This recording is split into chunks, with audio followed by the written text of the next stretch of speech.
Γεια σας φίλοι του καναλιού του Στάθη, ελπίζω να είστε όλοι καλά. Για όσοι δεν με ξέρετε, είμαι ο Στάθης και μαγειρεύω στη φύση για σας. Σήμερα βρισκόμαστε στην υψηλότερη βουνοκορφή της Ικαρίας και όπως βλέπετε πίσω μου έχουμε πιάτο το Ικάριο πέλαγος. Σήμερα θα φτιάξουμε ένα φρικασέ παραδοσιακό της Ικαρίας με αγριολάχανα ή λαχανίδες όπως τα λένε εδώ πέρα και κάποια άλλα μυστικά που τα έμαθα εδώ από τους ντόπιους και θα σας τα δείξω όλα. Λοιπόν, θα ξεκινήσουμε, θα κόψουμε τα λαχανικά μας τώρα, θα κόψουμε το κρεατάκι μας στο χοιρινό. Επέλεξα μπούτι, είναι το πιο τρυφερό και με καλά λίπη ώστε να μαγειρευτεί και να είναι μαλακό όταν θα το τρώμε.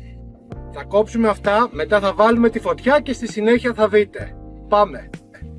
Λοιπόν, τι θα κάνουμε πρώτα? Έχουμε baby πράσα. Σας έχω ξαναδείξει τα άγρια πράσα της Ικαρίας και το κρεμμυδάκι το ίδιο. Χοντρά κομμάτια. Θα λιώσει μέσα στην κατσαρόλα γιατί θα μαγειρευτεί τουλάχιστον μια μισή ώρα. Στη μέση και κομμάτια. Θέλουμε γύρω στα 5 με 6 κρεμμύδια, ανάλογα το μέγεθος. Εγώ έχω μεσαίο προς μεγάλο μέγεθος, οπότε έχω 5 κρεμμυδάκια εδώ πέρα. Ωραία. Αυτό το κρεατάκι, όπως σας είπα, είναι χοιρινό μπούτι. Θα το κόψουμε σε μπουκίτσες, θα το αλευρώσουμε. Αυτή είναι η διαδικασία που θα κάνουμε. Και μετά τσιγαρίζουμε κρεμμύδι άγριο πράσο, στη συνέχεια το χοιρινό μας. Σε αυτό το μέγεθος θέλω τις μπουκίτσες. Το πήρα εχθές από ένα χασάπι εδώ στην Ικαρία. Είναι φρεσκότατο, είναι απίστευτο κρέας. Να το αλευρώσουμε. Το αλεύρι γενικά θα μας δέσει το φαγητό και δίνει πάντα έτσι μια έξτρα γεύση. Αφού τα έχουμε αλευρώσει, έχουμε κόψει τα λαχανικά μας, πάμε να ξεκινήσουμε τώρα το μαγείρεμά μας. Θα ξεκινήσουμε με το λαδάκι μας.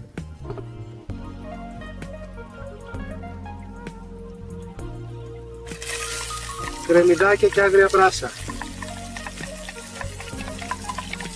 Τα αφήνουμε να μαλακώσουν. Έχουν μαλακώσει και έχουν πάρει ένα χρυσαφένιο χρώμα. Τώρα θα βάλουμε το χοιρινό μας να τσιγαριστεί και αυτό καλά μαζί με τα κρεμμυδάκια και αμέσως μετά το σβήνουμε με λευκό κρασί. Για τις ποσότητες θα σας γράψω κάτω από το βίντεο. Τώρα θα σβήσουμε με λευκό κρασάκι.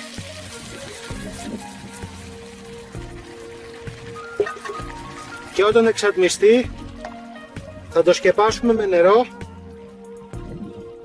και θα το αφήσουμε να μαγειρευτεί για μία ώρα.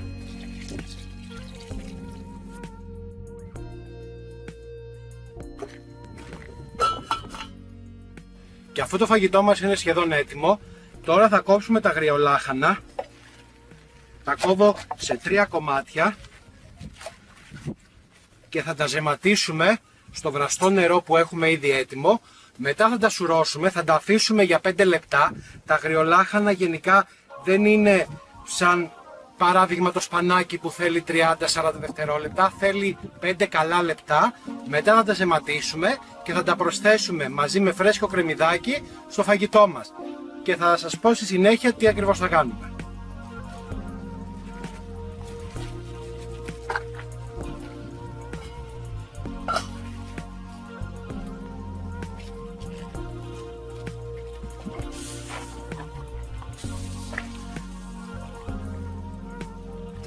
Και αφού τα αγριολάχανά μας τα ζεματίσαμε καλά, τώρα θα τα σουρώσουμε και θα τα προσθέσουμε στο φαγητό να δώσουν τα αρώματα και τις γεύσεις τους.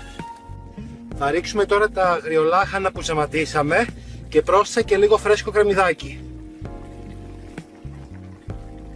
Και θα τα αφήσουμε να μαγειρευτούν για 15 λεπτά. Θα ανακατεύετε καλά να πάει το λάχανο παντού. Λοιπόν φίλοι μου, και φτάσαμε στο τελικό στάδιο να φτιάξουμε και το αυγολέμονο. Τι θα χρειαστούμε για το αυγολέμονο? 2 αυγά, 2 λεμόνια. Αυτά όλα. Και ζουμάκι από το φαγητό μας. Τώρα το φαγητό μας το έχουμε αφήσει χωρίς ξύλα, είναι στα κάρβουνα, να έρθει σε μια θερμοκρασία να πέσει λίγο, γιατί αν το ζουμάκι μας είναι καυτό θα κόψει το αυγό και δεν θα κάνουμε το ωραίο αυγολέμονο που θα κάνουμε. Λοιπόν, τι θα κάνουμε? θα χωρίσουμε τα ασπράδια από τον κρόκο. Αυτό είναι το πρώτο βήμα.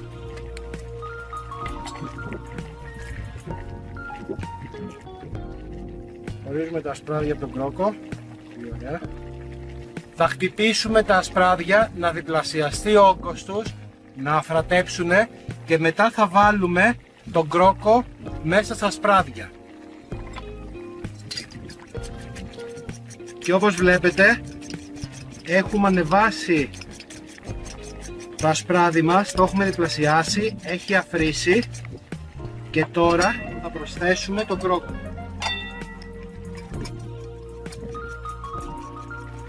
Και αφού έχει ενσωματωθεί, 2 λεμονάκια.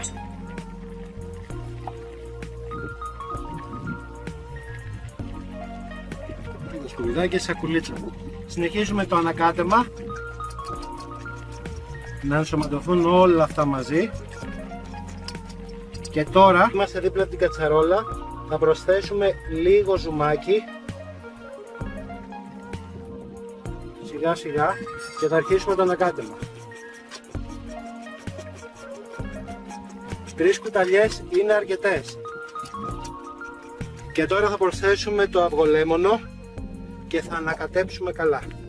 Έχουμε σταματήσει το βρασμό μας. Ωπω, τι ωραία χρώματα. Τι ωραία χρώματα. Φίλοι μου, το φρικασέ μας είναι έτοιμο. Αυτή η παραδοσιακή συνταγή από την Ικαρία είναι πεντανόστιμη. Ανυπομονώ να τη δοκιμάσω. Τι άλλο όμως έχουμε, το βλέπατε σε όλα τα πλάνα και θα έχετε την απορία. Τι ακριβώς είναι αυτό εδώ. Ελάτε μαζί μας στο σερβίρισμα την ώρα που θα τρώμε και θα καταλάβετε τι ακριβώς είναι.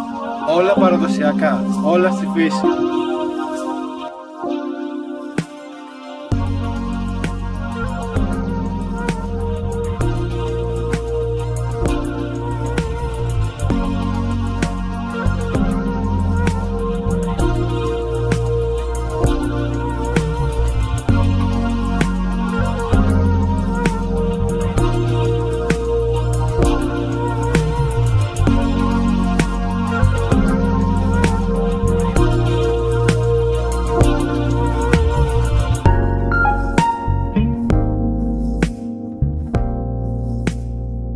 Όπως είδατε στη σημερινή μας συνταγή, στο φρικασέ με αγριολάχανα, αυτά εδώ είναι τα αγριολάχανα.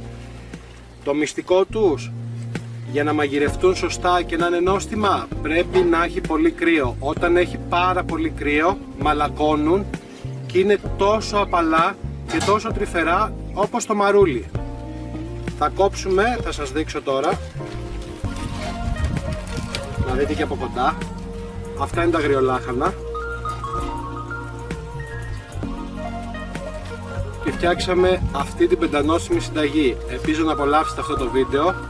Να είστε καλά. Φιλιά!